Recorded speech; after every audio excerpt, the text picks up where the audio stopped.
Hey guys, in this month's Historical Fiction 101, I'm going to be sharing some books with you that have something to do with either ghosts or spiritualism.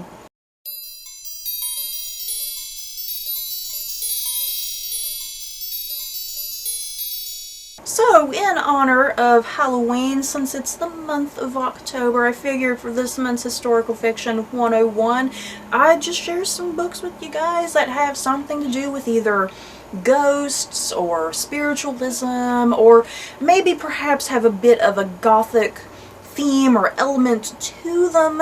So yeah, I guess we'll see how this video goes.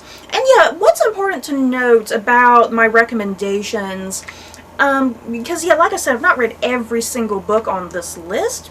So what's important to know is that all of these books, they may not actually have a physical ghost in them, you know what I mean? It might just kind of be the idea of a ghost. So yeah, that's kind of why this video is going to be a mix of either ghosts or spiritualism or yeah, a gothic element or theme to it. But yeah, I have 16 books here, you guys. I'm going to be looking at my notes here to make this video go as quickly as possible. So, my first recommendation is Affinity by Sarah Waters. So this book takes place in Victorian England, and it follows this woman who, after a failed suicide attempt, she goes to Millbank Prison, which I'm not quite sure if that's a real prison or not. I should have done my research on that. But she goes to Millbank Prison as part of her rehabilitative charity work. And it's here where she befriends another woman who is in jail, and this woman is in jail because of a seance gone wrong, where one of her clients ended up dying. So yeah, this sounds super good. You know, I guess these two women coming together through, you know, different circumstances and whatnot. Next, Bellman in Black by Diane Setterfield. And you know what, guys? I have this book on my TBR. I have not read it yet, but I'm dying to. And I didn't really realize that this was kind of a ghost story, because I noticed on Goodreads that it says Bellman in Black, a ghost story. So that kind of got me intrigued. I did not realize that about the plot at all. But yeah, as far as the plot goes, as a young child, William Bellman killed a bird. Later in his life, he's cursed, and everyone around him keeps dying. And at every funeral, he meets a man in black who offers this proposition to open a mysterious business called Bellman in Black. Ooh, seriously, I got chills. That sounds so good. Next, Delia's Shadow by Jamie Lee Mayer. And this takes place during the 1900s, following the lead character of Dela? I don't think it's Delilah, is it? I'm not sure if I'm pronouncing that correctly, but either way, early 1800s, following the title character, and she has been cursed with helping the dead after the 1906 earthquake in San Francisco. So it definitely sounds like that has a lot to do with spiritualism, and yeah, this young woman who can perhaps see the dead. Next, Distant Waves by Suzanne Wayne. And this follows 5 sisters whose lives all get intertwined after the sinking of the Titanic. And yeah, from kind of the summary I was looking at, definitely has a lot to do with spiritualism and seances and whatnot. Next, In the Shadow of Blackbirds by Kat Winters. And this takes place in 1918 in America. It's all during Spanish influenza, and yeah, World War I is going on, and spiritualism is really high and popular at the moment. And yeah, it follows this young woman named Mary, who never believed in spirits until the day she sees the ghost of the boy who she loved, who died in the war. Next is a book that I have read rather recently, but didn't really enjoy, to be quite honest, but I'll put it in this video for the hell of it, just in case you're interested in reading it, and that is Shade by Neil Jordan. And yeah, Shade, it takes place in Ireland in 1950, following this actress named Nina Hardy, and she arrives back in her hometown, and she's pretty much murdered fairly instantly once she arrives by her former best friend. So yeah, what happens in the novel, Nina is telling her story essentially. She is a ghost. It's kind of a mix of The Lovely Bones by Alice Sebold in some ways. But yeah, she's telling her story about how she got murdered and kind of the events leading up to it. Next, I have The Fetch by Laura Whitcomb, and I have read this book. I read it a very long time ago, and I do remember enjoying it. I feel like I need to read it again. And yeah, this follows a fetch, which in this book, a fetch is a death escort.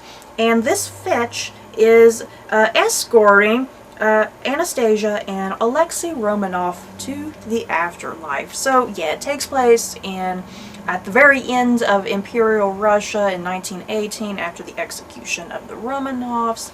And yeah, it's actually really good, you guys. I highly recommend it. And I have another book that I have read here, and this is The Ghost Bride by Yangzi Chu. And this takes place in 1890s Malaysia, and it follows this young woman who is kind of being forced to marry a ghost. And this was a real thing, you guys. I had to do some research on this, and it was a real thing during this time period. And yeah, the reason that this young woman is being forced to marry a ghost and be his ghost bride is because her family has fallen into financial bankruptcy, and in order to save her family, she needs to marry the ghost of this wealthy family, essentially. And yeah, it's really good, you guys. Seriously, so good. I highly recommend it. And next, The Girl with Ghost Eyes by M.H. Borison. And this takes place in 19th century Chinatown in San Francisco, and it follows a young woman who is burdened to see spirits. And she also has to protect her family and the city from some evil spirits at that, and some gangsters. So it sounds like there's a lot going on in San Francisco at this time. Next, The Haunting of Maddie Clare by Simone St. James. And this is post-World War I, following a man and a woman who are sent to investigate a haunted barn where this woman named Maddie Clare apparently committed suicide. Ooh, that sounds good. And I've also read this next book on the list, The House of Velvet and Glass by KATHERINE HOWE. And this was an okay book. It was a little disappointing for me, but it was okay. I liked aspects of it. But yeah, this book takes place in Boston in 1915, and it follows this woman, this young woman. She's lost her mother and her sister on the Titanic. And yeah, she resorts to going to seances to kind of speak with the dead, try to speak with her mother and sister.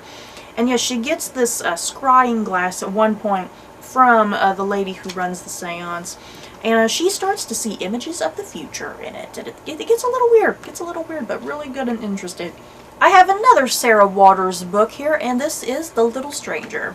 And this is post-World War II Britain, and it follows a country physician who travels to a crumbling family home where the family are being haunted by something other than their crumbling way of life. So yeah, it sounds like this book has a lot going on, a lot of themes, because yeah, is there really a ghost going on? And yeah, are the ghosts a metaphor for this crumbling family mansion? And yeah, because since this is post-World War II, you know, the whole idea of, you know, kind of the fall of the wealthy class in some ways, you know, the fall of those big grand estates. And I have heard so many people talk about The Little Stranger, and I've always wanted to read it quite badly, and it does sound really good. Next, The 13th Tale by DIANE Setterfield, and this is one of my favorite books, you guys. I freaking love The 13th Tale. So good. And yeah, this follows a biographer who is summoned to write the biography for a reclusive writer. And yeah, this book, part of it takes place kind of in a contemporary setting, and then I think the book goes to about the 1950s.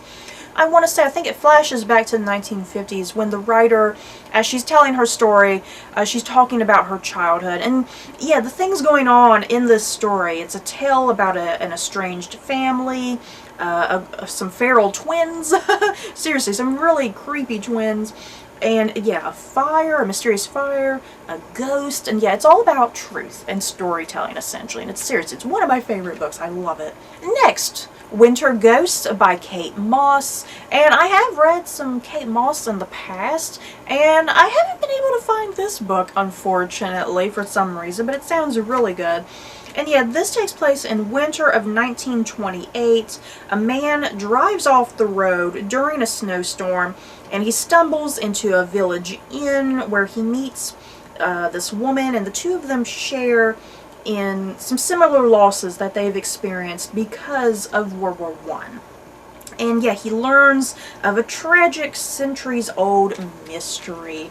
So yeah, that sounds really good. And you know what? For some reason, I feel like the man, because it says he drives off the road during a snowstorm. For some reason, I feel like the man might actually be dead. Is it just me? I feel like he might already be dead, and we don't know that until the end of the novel. Next, The Woman in Black by Suzanne Hill, and I think a lot of people might be familiar with the movie adaptation that came out years ago that starred Daniel Radcliffe from Harry Potter fame, and I actually really liked the movie. It was really good. I like historical horror movies like that, especially something like The Others, that movie that starred Nicole Kidman. I love The Others, and yes, The Woman in Black is kind of similar to that in some ways.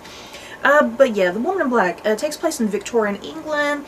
It follows a young solicitor who is summoned to attend a dead woman's papers, where he catches glimpses of a mysterious woman in black who haunts the town and is exacting revenge.